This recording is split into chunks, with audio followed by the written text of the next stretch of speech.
Après avoir vécu pendant 5 ans avec sa tante Daythe sans pouvoir sortir de la maison, une orpheline nommée Heidi est emmenée dans les Alpes suisses chez son grand-père.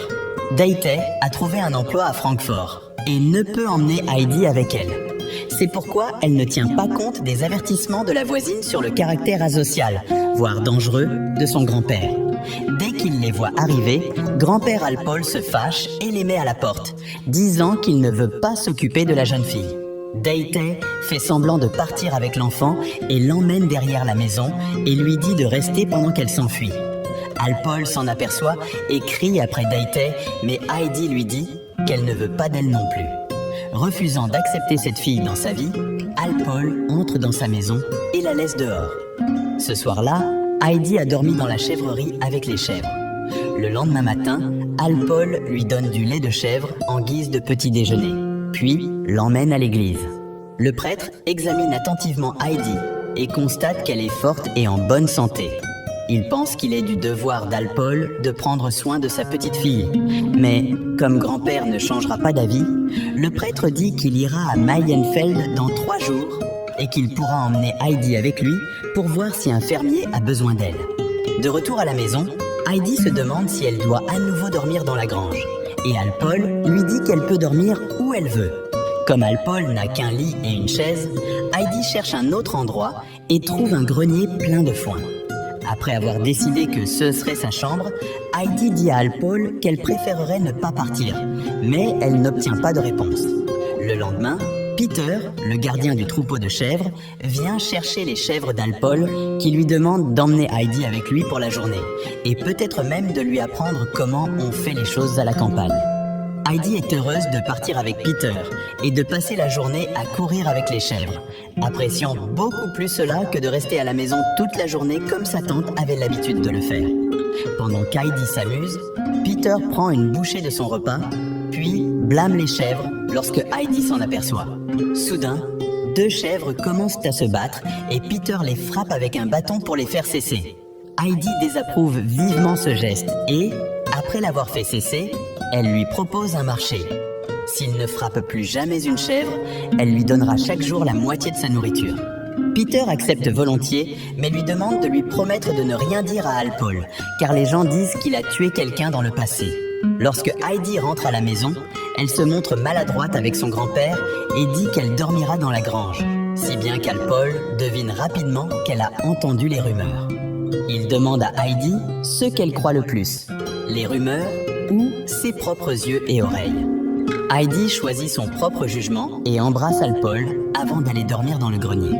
Le lendemain, tandis que Heidi continue à s'amuser et à nouer des liens avec Peter, Alpol fait un peu de menuiserie pour montrer à sa petite fille à quel point il est touché par son affection. Lorsque Heidi rentre à la maison, elle a la surprise de trouver une 2e chaise à la table et une nouvelle fantastique. Alpol va lui permettre de rester pour de bon. Les semaines passent et Heidi s'amuse tous les jours avec Peter. Elle se coupe même les cheveux pour être plus à l'aise. Un jour, Peter lui dit qu'il ne viendra pas pendant quelques mois parce qu'il va à l'école et qu'ils se reverront au printemps, mais qu'elle devrait passer chez lui pour lui rendre visite de temps en temps. Heidi veut aussi aller à l'école et chaque fois qu'ils vont en ville, les voisins rappellent à Alpol qu'un enfant a besoin d'éducation et d'amis. Alpo refuse cependant, expliquant que Heidi ne pourra pas descendre de la montagne pour aller à l'école lorsque l'hiver arrivera. Les années passent et Heidi mène une vie paisible et heureuse avec son grand-père. Un jour, Daythe revient et dit qu'elle a trouvé un bon endroit pour Heidi qui lui permettrait de se faire des amis et d'aller à l'école. Cependant, Alpol refuse de laisser partir Heidi et se méfie de l'intérêt soudain de Daythe pour sa nièce. Embarrassée, elle répond qu'elle a quitté Heidi parce qu'elle n'avait pas le choix à l'époque. Elle discute avec Alpol, mais ne parvient pas à le faire changer d'avis. Daythe fait donc semblant de partir, alors qu'en réalité, elle s'enfonce dans les montagnes pour retrouver Heidi parmi les chèvres. Elle lui propose à nouveau de partir. Et lorsque Heidi répond qu'elle veut rester, Daythe lui dit qu'Alpol veut aussi qu'elle parte parce qu'il veut ce qu'il y a de mieux pour elle. Bouleversée, Heidi laisse Daythe l'emmener sous les yeux de Peter. Lorsque ce dernier ramène les chèvres à Alpol, grand-père remarque que Heidi n'est plus là et devine rapidement ce qui s'est passé. Alors, il court jusqu'à la ville. Mais quand il arrive, il est trop tard. Date est déjà parti avec Heidi. Et les voisins se moquent d'Alpol. À Francfort, Heidi est emmenée au manoir Sisman, où elle fait la connaissance du majordome Sébastien, de la servante Tinette et surtout de la gouvernante Rottenmeier. Cette dernière n'est pas ravie de voir Heidi parce qu'elle a l'air d'une enfant sauvage sans manières. Mais Date lui rappelle que c'est ce qu'ils ont demandé. Un enfant intact de cet âge qui sera l'ami de l'enfant de la maison Clara. Date exige sa compensation pour le deal et s'en va. Heidi rencontre Clara, qui ne peut pas marcher et se déplace en fauteuil roulant. Les deux filles s'entendent immédiatement, et lorsque Heidi pousse accidentellement la chaise de Clara contre la table, Clara ment pour la protéger, et dit à Rottenmeier que c'est de sa faute. Heidi a beaucoup à apprendre pour être acceptée comme l'amie de Clara. Elle la lave, lui donne une robe et des bottes, lui apprennent les bonnes manières à table et lui interdisent de courir dans la maison ou d'être bruyante. Heidi doit également suivre des cours avec Clara et choque tout le monde lorsqu'elle avoue qu'elle ne sait pas lire. Rottenmeier veut se débarrasser d'elle, mais elle ne peut le faire avant que le père de Clara ne revienne de son voyage. En attendant, l'instituteur doit apprendre à lire à Heidi tout en suivant les cours de Clara. Heidi s'adapte rapidement aux règles de la maison, mais elle ne change pas complètement et conserve la plupart de ses particularités. Elle préfère toujours la nature à la maison et rêve de la montagne toutes les nuits. Et chaque fois qu'elle le peut, elle cache des petits pains dans ses poches. Clara et elle deviennent très proches. Ce lien incite Clara à raconter ce qui lui est arrivé après la mort de sa mère. Elle est tombée si malade qu'elle a perdu la capacité de marcher. Avant l'arrivée de Heidi, elle se sentait seule et en cage dans cette maison parce que son père était toujours en voyage d'affaires. Un après-midi, Heidi refuse de faire la sieste quotidienne et demande à Sébastien d'ouvrir une fenêtre pour elle. Malheureusement, elle n'arrive toujours pas à voir les montagnes. Sébastien lui explique que pour voir les montagnes d'ici, elle doit monter dans la plus haute tour de la ville. Ensuite, Heidi fait sortir Clara de la maison en cachette et lui fait visiter la ville, car Clara n'est jamais autorisée à sortir. Lorsqu'elle trouve la tour de la ville, Clara attend près de la porte pendant qu'Heidi monte le plus haut possible. Mais elle est déçue de ne pas pouvoir voir les montagnes, même là-haut. Clara est un peu nerveuse de se retrouver seule, mais son humeur s'améliore lorsqu'elle trouve une personne qui vend des chatons et décide de les acheter tous. De retour à la maison, Rottenmeier panique en ne trouvant pas les filles et envoie tous les domestiques à leur recherche. C'est Sébastien qui les trouve et Clara recouvre heureusement les chatons avec une couverture avant qu'ils ne puissent les voir. De retour à la maison, Rottenmeier essaie de les gronder, mais éternue comme une folle à cause de son allergie. Le chat saute des genoux de Clara, effrayant Rottenmeier, et grimpe sur les meubles, ce qui fait rire tout le monde. Plus tard, au dîner, en guise de punition, Heidi n'est pas autorisée à manger, mais doit se tenir dans un coin de la pièce, face au mur, pendant tout le repas. Rottenmeier promet que la prochaine fois, elle l'enverra à la cave avec les rats. Après le repas, elle ramasse tous les petits pains qu'elle a mis de côté et tente de partir. Rottenmeier l'en empêche, lui rappelant qu'elle a de la chance de recevoir des vêtements chics et une bonne éducation. Mais ce qui met vraiment Heidi mal à l'aise, c'est de voir Clara se précipiter dans sa chambre en pleurant de déception. Depuis ce jour, Clara ne veut plus sortir de sa chambre. Tanette explique qu'elle est malade et en rend Heidi responsable. Se sentant encore plus mal, Heidi rend visite à Clara une fois que son médecin lui a dit qu'elle se sentait mieux et la rassure en lui disant que ce n'est pas parce qu'elle la déteste qu'elle veut partir. Clara comprend, mais ne veut toujours pas qu'Heidi parte car elle est tout ce qu'elle a. Avec Heidi à ses côtés, Clara recommence à sortir de sa chambre et à suivre des cours. Quelques jours plus tard, Monsieur Sisman, le père de Clara, rentre enfin à la maison, accompagné de sa grand-mère, que Rottenmeier n'est pas content de voir. Clara est très enthousiaste à l'idée de retrouver sa famille, et les deux Sisman sont heureux de rencontrer enfin Heidi.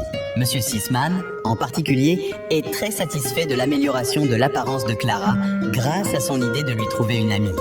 Mais Rottenmeier tente de le faire changer d'avis en lui expliquant que Heidi continue d'être une sauvage et qu'elle n'apprendra jamais à lire. Plus tard dans la soirée, grand-mère Sisman lit à Heidi une histoire pour l'endormir, mais ne la termine pas parce qu'elle veut que ce soit Heidi qui le fasse.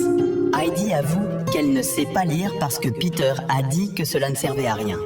Grand-mère lui rappelle alors qu'elle ne doit pas se fier à tout ce qu'elle Monsieur Sisman refuse de laisser partir Heidi parce qu'elle rend Clara heureuse.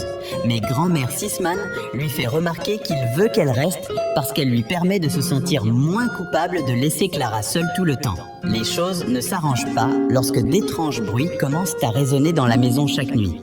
Et Sébastien trouve même parfois la porte d'entrée ouverte. Un soir, Monsieur Sisman joue une partie d'échecs avec le docteur quand soudain, ils entendent les bruits dont les domestiques les avaient prévenus. Les hommes prennent leurs armes, pensant qu'il s'agit de voleurs. Mais il s'avère que c'est simplement Heidi qui est somnambule. Elle descend chaque nuit, ouvre la porte et regarde au loin avant de retourner dans sa chambre et de s'allonger au bout du lit. Heidi se réveille et, lorsque le médecin lui demande si elle a mal, Heidi explique qu'elle a mal à la poitrine. Le médecin discute ensuite en privé avec Monsieur Sisman pour lui expliquer que Heidi a le mal du pays et qu'il faut donc la renvoyer chez elle. Clara est incroyablement bouleversée par cette nouvelle et fait une crise avant de partir dans sa chambre. Heidi est heureuse d'apprendre qu'elle va retourner chez Alpol, mais elle s'inquiète toujours pour Clara et essaie de lui parler. Mais Clara ne veut pas ouvrir la porte. Dès son retour en ville, la première chose que fait Heidi est d'enlever ses bottes et de retrouver Peter. Puis, elle court jusqu'à la montagne et retrouve enfin son grand-père bien-aimé. Heidi reprend facilement son ancienne routine et passe ses journées à courir dans les montagnes tout en gardant les chèvres avec Peter. Mais il y a tout de même quelques changements. Elle est enfin autorisée à aller à l'école et écrit une lettre pour Clara. Heidi écrit une lettre pour Clara, lui disant qu'elle lui manque beaucoup et qu'elle devrait lui rendre visite. Lorsque la lettre parvient à Clara, elle se sent mal parce qu'elle ne lui a même pas dit au revoir. Grand-mère Sisman réunit donc un groupe de serviteurs et, ensemble, ils emmènent Clara dans la montagne. Dans les montagnes, Clara commence à ne porter que ses sous-vêtements et à manger sans s'encombrer. Elle peut aussi caresser les chèvres, dormir dans le foin et voir une étoile filante. Les deux filles passent tout leur temps ensemble, ce qui rend Peter extrêmement jaloux. Il refuse de se joindre à leurs activités lorsque Heidi l'invite et il va garder les troupeaux tout seul parce que Clara ne peut pas monter dans son fauteuil roulant et que Heidi veut rester avec elle. Un matin, Peter trouve le fauteuil roulant à l'extérieur de la maison. Sa jalousie le pousse à pousser le fauteuil du haut d'une falaise avant de s'enfuir avec les chèvres. Dès que la famille s'aperçoit que le fauteuil a disparu, Alpol devine qui a fait le coup. Il porte Clara sur son dos et, avec Heidi, ils suivent le chemin habituel des chèvres. Clara est assise sur un rocher lorsqu'un papillon se pose sur ses pieds et s'envole aussitôt. Lorsqu'elle tente de le rattraper, elle choque tout le monde en se mettant debout. Elle passe donc les jours suivants à s'entraîner avec l'aide de Heidi et de Peter, qui a changé d'avis sur elle après avoir vu le miracle. Lorsque grand-mère Sisman vient chercher Clara quelque temps plus tard, elle offre à Heidi un cahier et un stylo. Après avoir dit au revoir à Clara en la serrant fort dans ses bras, Heidi retourne à sa routine quotidienne avec Peter. Mais à partir de maintenant, elle emporte son carnet avec elle pour pouvoir écrire un peu chaque jour.